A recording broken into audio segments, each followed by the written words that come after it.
it's important to understand the difference between gender and sex because these are often used interchangeably, but there are important differences here.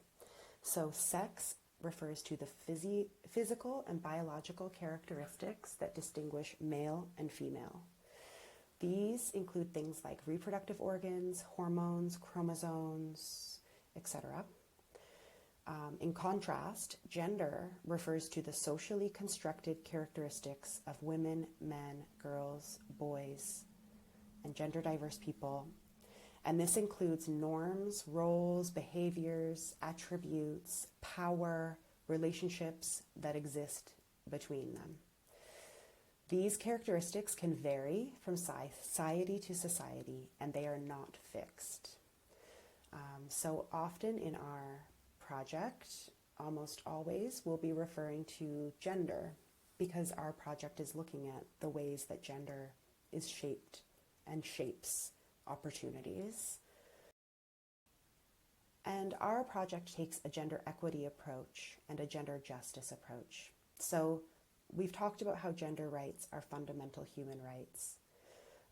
And let's take a minute to define and understand equality, equity, and justice. So gender equality is the equal valuing of all genders. So the idea here is that society would, in an ideal world, place the same amount of value on all people, regardless of their identity. We've just taken a look at patriarchy and heard about how that's not the case in reality. So we can see here on the left, in reality, we have what looks like a young girl who is starting off from at a deficit. You know, she's in a lower starting point than the boy that's next to her and the man that's next to him.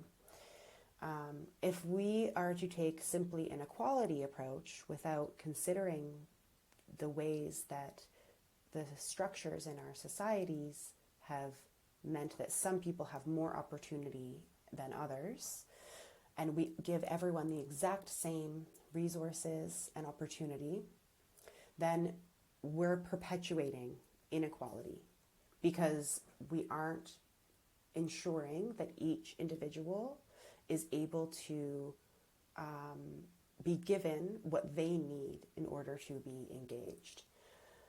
So then we start thinking about equity as an approach to address this. And with equity, this refers to the different needs and priorities of women, men, girls, and boys, which may mean that different treatment is needed to ensure equality of opportunity. So the overall objective of this approach is to reduce unjust and avoidable inequality and to create fairness around our systems. So you can see here in the image for equity, if we consider what each individual's needs are, we can provide resources that more appropriately address those needs, address those priorities, those experiences, so that each person is able to benefit from what we're providing.